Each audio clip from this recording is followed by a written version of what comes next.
It's the last thing you might expect to come whizzing through your living room while you're watching TV with your spouse, but one couple in Central Saanich says buckshot, a pellet from a shotgun, came flying through an open door and ended up in their kitchen.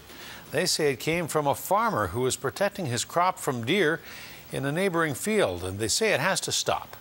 CTV's Louise Hartland has the story. This is where the pellet hit. Up here you can see the damage on It is a small dent, but it has left a big mark for Gord Gummer and his family. I was sitting here and my wife was sitting on the couch, and it was about 9 o'clock on Sunday the 5th of August, and my wife sort of saw something go by. It was a pellet, a BB from a buckshot. Central Saanich Police have determined that it was from a shotgun. Gummer says investigators have determined the gun was fired in the field behind his house, leased to grow corn for Rill Farm. He says a BB came through his yard, hit a rock, and went right through his living room. See the ricochet off this rock right on the top here, and it's just the same size of the pellet that the RCMP ident member found. Rill says it has 2 permits in place to discharge a shotgun on its property.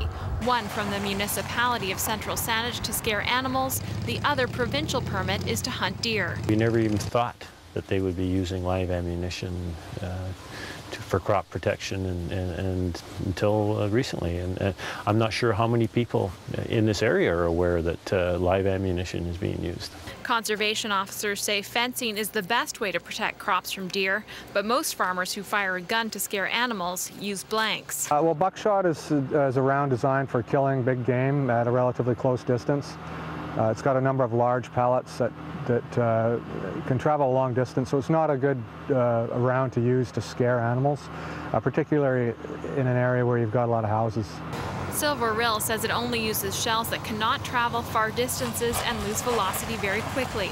In a statement, the farm says if indeed this incident did happen, the only explanation we have come up with is a manufacturer error that allowed a BB to travel 3 times the distance it's supposed to, followed by a fluke ricochet. Central Saanich Police are investigating. I mean, I was a police officer for 30 years. I never felt unsafe on the street, but I do in my backyard now. Gummer says the practice needs to stop before someone gets hurt. Louise Hartland, CTV News, Central Saanich.